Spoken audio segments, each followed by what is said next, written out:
Real estate में निवेश का एक और नया विकल्प निवेशकों के लिए आ गया है। एसेट मैनेजमेंट कंपनी ईडलवाइज का नया रीट्स and realty index fund launch हो रहा है। ये एनएफओ कैसे काम करेगा, किसके लिए उपयुक्त है, तमाम चीजों पर चर्चा करेंगे। लेकिन उससे पहले अभिषेक जी आपको इसके की फीचर्स बताएंगे। अपनी कैटेगरी का पहला फंड एक तरह से यहाँ पर यह आया हुआ है। ईडलवाइस लेकर आया है Edelweiss Nifty REITs and realty index fund. इससे पहले कभी भी ऐसा फंड नहीं आया, यानी कि रियल्टी इंडस्ट्रीज या रियल एस्टेट मार्केट को, रीट्स को यहाँ पर ये जो इंडेक्स फंड है वो यहाँ पर ट्रैक करेगा। निफ्टी रीट्स और रियल्टी टीआरआई इसका बेंचमार्क यहाँ पर रखा गया है। सब्सक्रिप्शन कल से ये खुल रहा है, माइंड यू कल से ये खुल रहा है और 19 अगस्त तक आप इसमें सब्सक्राइब कर सकते हैं। मिनिमम निवेश की बात करें तो 100 रुपये से इसमें मिनिमम निवेश आप यहाँ पर कर सकते हैं। सर, इस फंड की अगर हम लोग यहाँ पर बात करें, इंडेक्स फंड जो है, ये पहली बात तो ये है क्या? और ऑब्वियसली बात है कि जैसे कि हम लोगों ने बोला शुरुआत में इंट्रो में भी कि ये वन ऑफ इट्स काइंड है, मतलब पहली बार भारत में ऐसा ये इंडेक्स फंड लाया गया है ईडलवाइस की ओर से। कैसा लग रहा है सर ये? सो ईडलवाइस अपने इनोवेशन के लिए जाना जाता है अभिषेक जी, और इससे पहले भी जैसे इंडिया में आईपीओ इन्वेस्टिंग का बड़ा ट्रेंड रहता है और हमेशा कंफ्यूजन रहता है कि किस आईपीओ मुझे इन्वेस्ट करना है, किस आईपीओ में नहीं इन्वेस्ट करना है। इसके लिए भी ईडलवाइस का ही इकलौता फंड अवेलेबल पूरी इंडस्ट्री में जो सिर्फ आईपीओ बेस्ड इन्वेस्टिंग करता है, और उसी तर्ज पर ये दूसरे कैटेगरी लेके आए। तो ये रीट्स एक उभरता हुआ सेक्टर है, हालांकि इसमें ऑप्शंस काफी लिमिटेड हैं, तो इस वजह से आपको बहुत म्यूचुअल फंड देखने को नहीं मिलेंगे। सो यहाँ पर जिस थीम को टारगेट किया गया है वो इंडिया की इंफ्रास्ट्रक्चर थीम को टारगेट किया गया है कि जो इंडिया का इंफ्रा डेवलपमेंट है और जिस तरीके से गवर्नमेंट कैपेक्स कर रही है, तो reality would be always be in demand, और साथ में रीट्स की स्टेबिलिटी उस पोर्टफोलियो को एक मॉडरेट रिस्क में लेके आएगी। सो टिपिकली जब आप देखेंगे सेक्टरल फंड, उनके डिग्री ऑफ रिस्क ज्यादा होते हैं, तो आप इस फंड को मान के चलिए कि आप एक सेक्टरल फंड कर रहे हैं जो प्योरली इंफ्रास्ट्रक्चर बेस्ड फंड है। उसके रिस्क को थोड़ा सा मॉडराइज किया गया है रीट के कॉम्बिनेशन के साथ। तो रीट्स जनरली दो तरीके की होती है, रियल एस्टेट इन्वेस्टमेंट ट्रस्ट होते हैं, इनवीट्स होती है। रियल एस्टेट में आप कमर्शियल टावर,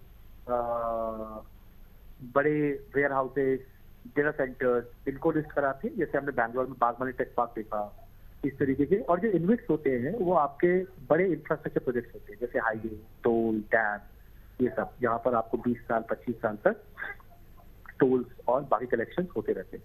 तो बहुत ही अच्छा कॉम्बिनेशन है मेरी नजर में। लेकिन यहाँ पर जो सबसे बड़ा स्ट्रगल आएगा इन्वेस्टर पॉइंट ऑफ व्यू से कि हमारी एक्सपेक्टेशन क्या होनी चाहिए, बिकॉज सेक्टरल के अपने रिस्क है, अपनी एक साइकिल है, और रिस्क की अपनी स्टेबिलिटी है और एक कंसिस्टेंसी है।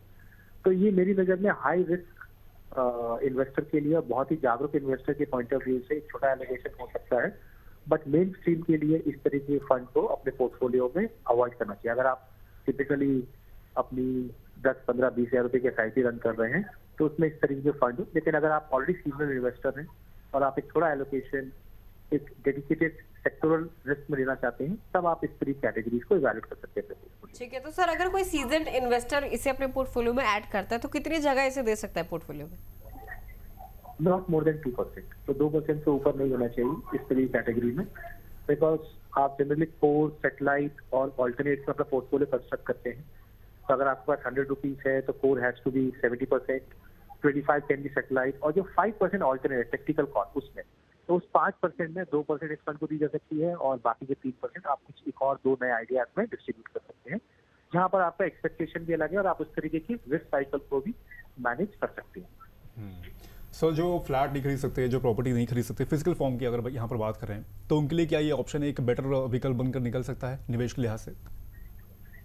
नहीं, क्योंकि ये सेक्टोरल फंड के साथ कॉम्बिनेशन में आ रहा है, तो जब आप प्रॉपर्टी नहीं खरीद सकते हैं तो आप जाके डेडिकेटेड रीट्स ले सकते हैं। इसके ऊपर हमने पहले भी अभिषेक के साथ में शो किया है, तो काफी रीट्स अवेलेबल हैं जो आप बाय कर सकते हैं, और या फिर आप एक कॉम्बो ऑफ रीट्स बाय कर सकते हैं। 3 या 4, 5 आपने रीट्स खरीदी, तो रीट्स में आप एक सिंगल रीट बाय मत कीजिए, आप 5 या 6 कॉम्बो बाय कीजिए, या फिर आपका थोड़ा ज्यादा पैसा है तो आप सीएमएस के थ्रू इस तरीके के पार्टिसिपेशन को कर सकते हैं। तो मेरी नजर में it's not true replacement of real estate investment, but हाँ एक सर्टेनली एक ऑप्शन दिया गया है इन्वेस्टर को कि वो इंडिया की इंफ्रास्ट्रक्चर स्टोरी में कैसे पार्टिसिपेट करेगा under the supervision of fund management expertise.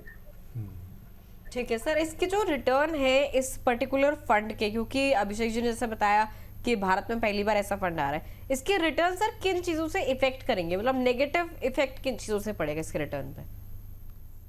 सो रीट्स के जो कॉम्बिनेशन होते हैं कि इंफ्रास्ट्रक्चर की जो थ्योरी है वो डायरेक्टली कोरिलेट होती है इंडिया में इंटरेस्ट रेट क्या है।